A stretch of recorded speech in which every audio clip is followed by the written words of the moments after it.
Welcome to the Learning Pines YouTube. We hope this video helps. In this video, I will explain how to adjust the headlights on a Toyota Highlander. First, park your Highlander on a flat surface, about 25 feet from a wall or garage door. Make sure your tire pressure is set correctly, as this impacts headlight aim.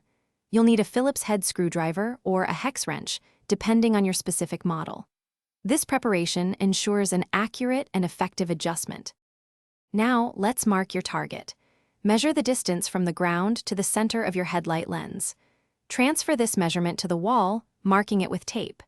Then, measure the distance between the centers of your headlights and mark those points vertically on the wall.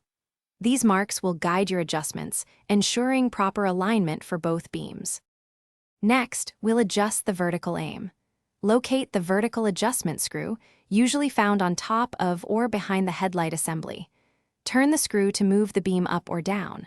For most vehicles, the top of the low beam's brightest part should be about 2 inches below your marked line on the wall. Take your time to get this just right for safe driving. Finally, if your Highlander has horizontal adjustment screws, you can fine-tune the side-to-side aim. The brightest part of the beam should be centered on the vertical line you marked. Once both vertical and horizontal adjustments are complete, take your vehicle for a test drive on a dark road. This final check confirms your headlights are perfectly aimed for optimal visibility and safety. Thanks for watching. Consider subscribing if we helped you.